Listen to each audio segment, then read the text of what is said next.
Hi student, ये हमारी 7वीं video है डीएलएड के कोर्स के ऊपर। और आज हम बात करेंगे गणित का शिक्षण शास्त्र। गणित का शिक्षण शास्त्र F7 डीएलएड का फर्स्ट ईयर का कोर्स है। इसकी इकाई 1 है गणित की समझ। तो सबसे पहले गणित के बारे में भय, भ्रम और मिथक उसको जान लेते हैं। कुछ भय है जैसे लड़कियों के लिए गणित सही नहीं है, गणित तेज बच्चों के लिए है, गणित का उत्तर ही गणित का लक्ष्य होता है, गणित उनके लिए है जो टेक्निकल कैरियर बनाना चाहते हैं, कुछ खुशकिस्मत लोग ही पैदा होते हैं जो गणित की शिक्षा ग्रहण कर सकते हैं, गणित की साक्षरता ज़रूरी नहीं है। ये सारे कुछ मिथक या भय हैं, लेकिन ऐसा कुछ भी नहीं है। लड़कियां आज हर क्षेत्र में अच्छा कर रही है, तो ये ज़रूरी नहीं है कि गणित की शिक्षा लड़कियों को ना दी जाए। बच्चों के मन से गणित का डर निकालने के लिए कुछ उपाय निम्नलिखित हैं। बच्चों को उनके उम्र अनुसार गणित सिखाया जाए। पहले उन्हें आसान चीज़ें बताई जाए और जब वह रुचि लेने लगे तब धीरे धीरे कठिन की ओर बढ़ा जाए। पहले उन्हें गणित का बेसिक ज्ञान दे दिया जाए। गणित को उनकी दिनचर्या, दैनिक गतिविधियों से जोड़कर पढ़ाया जाए। जैसे आपको विद्यालय आने में कितना वक्त लगता है, खेल कूद के माध्यम से उसमें गणित की समझ विकसित की जाए। जैसे गिनती सिखाने के लिए कविताओं का प्रयोग किया जाए, जो और वस्तुओं के माध्यम से बताया जाए। दैनिक जीवन में गणित आवश्यकता एवं महत्व। तो शिक्षा के क्षेत्र में गणित का जो है बहुत ज़्यादा महत्व है। मातृभाषा के बाद गणित ही वह विषय है जो हमारे दैनिक जीवन से अत्यधिक जुड़ा हुआ है। यहाँ तक कि अशिक्षित लोग भी अपने दैनिक जीवन में प्रयोग करते हैं गणित का। गणित से हम क्या क्या हो सकता है? बौद्धिक मूल्य में विकास होता है, व्यवहारिक मूल्य बच्चों के अंदर क्रिएट होता है, सांस्कृतिक मूल्य पैदा होता है बच्चों में, अनुशासनात्मक मूल्य, बच्चे अनुशासन सीखते हैं गणित की मदद से। गणित की विशेषता, गणित एक महत्वपूर्ण विषय है, यह गणनाओं का विज्ञान है। इसमें सरलता, यह विषय सरल से कठिन की ओर जाने के लिए जाना जाता है। बच्चे प्रश्नों का अभ्यास करते हैं और एक एक करके आगे की ओर बढ़ते हैं, जिससे उसमें आत्मविश्वास बढ़ता है। शुद्धता, गणित में शुद्धता के साथ निष्कर्ष तक पहुंचा जाता है। परिणामों की निश्चितता, इस विषय में सभी बच्चों का परिणाम एक ही आएगा। जैसे 2 + 2 = 4 होता है तो सभी बच्चों का परिणाम 4 ही आएगा। मौलिकता, गणित को रटा नहीं जा सकता है, इसमें खुद की चिंतन करने की ज़रूरत होती है, जिससे बच्चे बड़े से बड़े समस्याओं को खुद से विचार करके हल कर सके। संक्षिप्तता, संक्षिप्तता इस विषय का विशेष गुण है। इस विषय में बहुत सारे संकेतों का प्रयोग किया जाता है जो इसे खास बनाता है। जैसे जोड़ का, घटाव का, चिन्ह का इस्तेमाल किया जाता है। दैनिक जीवन के यथार्थता से समानता, यानी गणित के समस्याओं का हल करने के लिए जैसे मौलिक चिंतन और विचार की ज़रूरत पड़ती है, वैसे ही दैनिक जीवन की समस्याओं को हल करने के लिए विचार करना होता है। परिणामों की पुष्टि, गणित के माध्यम से जो भी परिणाम होंगे उसको वेरीफाई किया जाता है, जिससे बच्चों में आत्मविश्वास बढ़ता है। गणित की प्रकृति, गणित एक महत्वपूर्ण विषय, इसे गणनाओं का विज्ञान कहा जाता है। गैलीलियो ने कहा था कि गणित वह भाषा है जिसमें परमेश्वर ने संपूर्ण जगत या ब्रह्मांड को लिख दिया है। लॉक के अनुसार गणित वह मार्ग है जिसके द्वारा बच्चों के मन या मस्तिष्क में तर्क करने की आदत स्थापित होती है।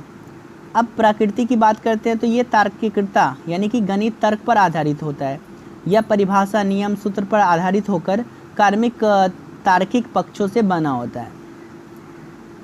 प्रतीकात्मकता, यानी इस विषय में प्रतीकों, संकेतों का अधिक से अधिक प्रयोग किया जाता है। सटीकता, सटीकता गणित विषय की विशेष प्रकृति है।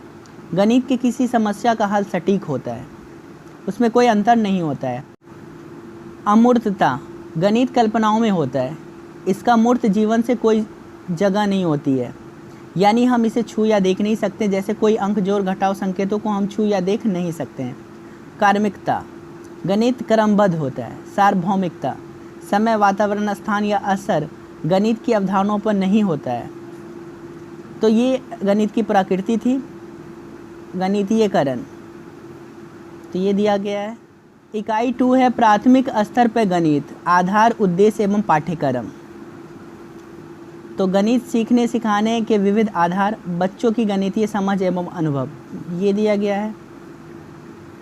आप यहाँ से इस वीडियो को पॉज करके नोट कर सकते हैं इसके नोट्स को। बच्चों की सामाजिक, सांस्कृतिक, आर्थिक परिप्रेक्ष्य की समझ इसमें दी गई है। गणित एवं संज्ञानात्मक विकास, तो हम जानते हैं कि सभी बच्चे अलग अलग ढंग से सीखते हैं और जैसे जैसे आयु बढ़ती है वैसे वैसे उसका संज्ञानात्मक विकास भी होता रहता है। तो हालांकि गणित के संदर्भ में इसे 2 भागों में विभाजित किया गया है। पूर्व संक्रियात्मक अवस्था जो 2 से 6 या 7 वर्ष तक की होती है। इस अवस्था में बच्चे अंक या अक्षरों का संरक्षण नहीं कर पाते हैं। यह अवस्था विद्यालय जाने की पूर्व की अवस्था होती है। इस समय बच्चों को कम, ज़्यादा, थोड़ा, बहुत, लंबा, छोटा, हल्का, भारी इत्यादि बातों की समझ होती है। मूर्त संक्रियात्मक अवस्था, यह अवस्था 7 से लेकर 11 वर्ष तक की होती है। इसमें जो है बच्चों को जानकारी दी जाती है, गिनती की, गणितीय प्रतीकों की, संकेतों की जानकारी दी जाती है। सीखी हुई बातों को वह याद रखते हैं। अंक, अक्षर, आकार, प्रतीक, स्थान, समय की समझ उसमें विकसित हो जाती है। NCFTE national curriculum framework for teacher education 2009, इसमें क्या बात कही गई है, उद्देश्य क्या है प्राथमिक स्तर पे बच्चों को मैथमेटिक्स सिखाने का। गणित आधार पत्र 2006। NCERT national council of educational research and training ने क्या बातें कही है। SCERT state council of educational research and training, इसने क्या बात की है। तो हम एक एक करके देखेंगे। NCERT और SCERT एक ही तरह की संस्था है। NCERT राष्ट्र स्तर पर है और SCERT राज्य स्तर पर काम करती है। तो NCERT द्वारा जो NCF 2005 लाया गया है, इसके 5 मुख्य सिद्धांत निम्नलिखित हैं। ज्ञान को स्कूल के बाहर के ज्ञान से जोड़ना, पढ़ाई को रटन प्रणाली से मुक्त करना, बच्चों के चहुमुखी विकास करने का अवसर देना, कक्ष को अन्य गतिविधियों से जोड़ना, बच्चों के मन में राष्ट्रहित की भावना जागृत करना। तो ये NCF 2005 की बात है। NCF 2005 के बाद NCFTE 2009 लाया गया। इसमें शिक्षकों के शिक्षा पर ध्यान दिया गया है। इसके तहत शिक्षकों की शिक्षा पे विशेष जोर दिया गया है। इसमें उल्लेखित है कि बच्चों को सही शिक्षा प्रदान करने के लिए शिक्षकों के कौशलों का विकास अति आवश्यक है। इसके तहत शिक्षकों को प्रशिक्षण दिया जाए, उनके कार्य क्षमता में विकास किया जाता है, उन्हें नई शिक्षा नीतियों, नई योजनाओं से परिचित कराया जाता है। गणितीय आधार पत्र 2006, इसका लक्ष्य है बच्चों की विचार प्रक्रिया और चिंतन का गणितीकरण करना। इसका उद्देश्य है बच्चों को रोजगार योग्य बनाना तथा उसमें आंतरिक संसाधनों का विकास करना। प्राथमिक स्तर पर गणित सिखाने का उद्देश्य निम्नलिखित दिया गया है। बच्चों का सर्वांगीण विकास करना। तो ये सारे उद्देश्य दिए गए हैं। बच्चों को गणित सीखने के बाद गणित के विभिन्न पक्षों की जानकारी हासिल कर लेना, फिर इस जानकारी को आगे चलकर विशाल बनाने में सफल हो जाते हैं। बच्चे शुद्धता व शीघ्रता से गणना करना सीख जाते हैं, संकेतों व चिन्हों का प्रयोग करना सीख जाते हैं। तो ये सारे उद्देश्य हैं। बिहार के प्राथमिक स्तर के गणित का पाठ्यक्रम या पाठ्यपुस्तक। तो प्राथमिक स्तर पे गणित के पाठ्यक्रम बालकों को केंद्र मानकर पाठ्यक्रम बनाया जाता है। पाठ्यक्रम बच्चों की रुचि, योग्यता, आवश्यकता और सामर्थ्य के अनुसार होता है।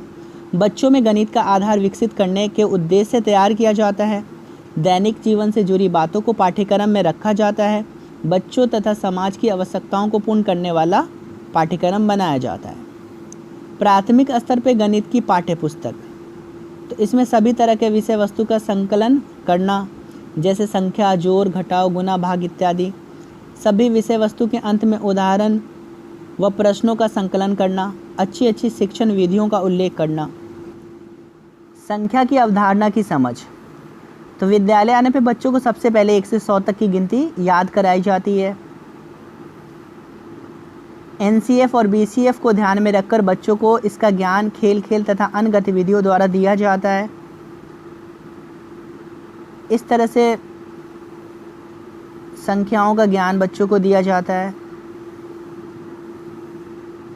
खेल के ज़रिए। तो आप यहाँ से लिख सकते हैं। अब नेक्स्ट है संख्या प्रत्यय की समझ का विकास एवं विभिन्न संकेतों के माध्यम से संकेतों की प्रस्तुति किस तरह से की जाती है ये दी गई है। तो आप वीडियो को पॉज करके लिख सकते हैं, इसका नोट्स तैयार कर सकते हैं। स्थानीय मान सिखाना हो तो किस तरह से बच्चों को सिखाएंगे, ये बातें बताई गई है। प्रत्यक्ष या अंकित मान पता करना हो तो बच्चों को कैसे सिखाएंगे। गणितीय संक्रियाएं एवं उसमें अंतर संबंध बताना हो तो किस तरह से जोड़, घटाव, गुना तथा भाग को हम सिखा सकते हैं, ये बातें बताई गई है। इकाई 4 है मापन एवं आंकड़े। तो मापन का अर्थ क्या होता है? हम लोग अपने चारों ओर विभिन्न प्रकार की वस्तुओं को देखते हैं जो प्रायः ठोस, द्रव्य और गैस के रूप में होती है। इन विभिन्न वस्तुओं के माप तौल की आवश्यकता होती है। इसके लिए उसी तरह की एक निश्चित राशि को प्रमाणित मान लिया जाता है जिसे उस राशि का मात्रक कहते हैं। मापने वाली राशि इस मात्रक की जितनी गुनी होती है वही उस राशि का संख्यात्मक मान होता है। जैसे किसी छड़ की लंबाई 5 मीटर है, पर इसका अर्थ यह हुआ कि छड़ की लंबाई की मात्रक मीटर से 5 गुनी है। तो इस तरह से हम मेज़रमेंट कर सकते हैं, सिखा सकते हैं। मापन और अनुमान। तो मापन और अनुमान लगाकर मापना एक महत्वपूर्ण कला है। यह वह प्रक्रिया है जिसमें किसी भी प्रकार के मापने वाले यंत्र का बिना उपयोग किए एक सन्निकट अनुमान लगाकर मापना एक मानसिक मान प्राप्त कर लेता है। तो ये दिया गया है, आप यहाँ से नोट कर सकते हैं। अमानक एवं मानक इकाइयाँ, दोनों में क्या फ़र्क है? अमानक इकाई और मानक इकाई। तो अमानक इकाई सटीक नहीं मेज़र करेगी, जबकि मानक इकाई जो है वो सटीक मेज़र करती है। मापन के दौरान होने वाली गलतियाँ या त्रुटियाँ क्या होती है? तो ये इम्पोर्टेंट है। स्केल का ज़्यादा मोटा होने पे बच्चे उन्हें पढ़ने में गलती करते हैं। बच्चे स्केल को पढ़ते समय आँख को शून्य बिंदु के बीच में नहीं रखते हैं, जिनसे उनका मापन गलती हो जाता है। मापन यंत्र का प्रयोग करने वाला व्यक्ति द्वारा माप का सन्निकरण अपने ढंग से प्रयोग किया जाता है। मापते वक्त बच्चे यंत्र को सही जगह पर नहीं रखते हैं, जिससे मापन गलत जगह से शुरू हो जाता है। लंबाई, क्षेत्रफल, धारिता, आयतन तथा समय का मापन। तो लंबाई और उसका मापन किस तरह से करेंगे? तो लंबाई की मीटरों की माप जो होती है 10 मिलीलीटर बराबर 1 सेंटीमीटर, 10 सेंटीमीटर बराबर 1 डेसीमीटर, 10 डेसीमीटर बराबर 1 मीटर, 10 मीटर बराबर 1 डेकामीटर, 10 डेकामीटर बराबर 1 हेक्टोमीटर और 10 हेक्टोमीटर बराबर 1 किलोमीटर। अन्य माप 12 लाइन बराबर 1 इंच होता है, 12 इंच बराबर 1 फुट होता है, 3 फुट बराबर 1 गज होता है, 220 गज बराबर 1 फलंगी होता है, 8 फलंगी बराबर 1 मील होता है। क्षेत्रफल और उसका माप कैसे करेंगे? तो ये दिया गया है। जैसे वर्ग का क्षेत्रफल भुजा का स्क्वायर, आयत का क्षेत्रफल लंबाई गुने चौड़ाई। धारिता और उसका माप। तो एक बर्तन की धारिता द्रव के आयतन को प्रदर्शित करता है। धारिता की इकाई L है, 1L बराबर 1000 मिलीमीटर होता है। आयतन और उसका माप किस तरह से करेंगे? ये दिया गया है। 1 घन मीटर बराबर 1 मीटर क्यूब होता है। समय और उसकी माप कैसे करेंगे? तो 60 सेकेंड बराबर 1 मिनट, 60 मिनट बराबर 1 आवर, 24 आवर बराबर 1 डे, 7 डे बराबर 1 वीक, 30 to 31 डेज़ बराबर 1 मंथ, 12 मंथ्स बराबर 1 ईयर, 365 डेज़ बराबर 1 ईयर, 366 डेज़ बराबर 1 लीप ईयर। आंकड़ों का प्रत्यय तथा प्रस्तुतिकरण। तो ये दिया गया है, आप यहाँ से इसको नोट कर सकते हैं। गणित शिक्षण की प्रमुख विधियाँ, आगमन विधि तथा निगमन विधि। तो आगमन विधि अनेक प्रकार के उदाहरणों द्वारा सामान्य नियम तक पहुँचा जाता है। निगमन विधि में पहले नियम बनाया जाता है और उसके बाद उदाहरणों द्वारा उसकी जांच कर पुष्टि की जाती है। प्रयोगशाला विधि, इसके लिए प्रयोगशाला की आवश्यकता होती है जिसमें हम समस्याओं को यांत्रिक तरीके से हल करते हैं। समस्या समाधान विधि, किसी समस्या का समाधान या हल प्राप्त करने के लिए क्रमबद्ध तरीके से किसी सामान्य विधि का प्रयोग करना पड़ता है।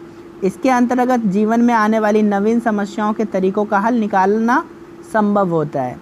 व्याख्यान विधि, इसमें एक शिक्षक अपने व्याख्यान द्वारा पूरी कक्षा को उनकी समस्याओं के समाधान की विधि से परिचित कराते हैं। विचार विमर्श विधि, इस विधि में बालक व शिक्षक अपने तर्कों द्वारा अपनी समस्याओं को एक दूसरे के ज्ञान व अनुभव के आधार पर सुलझाने का प्रयास करते हैं।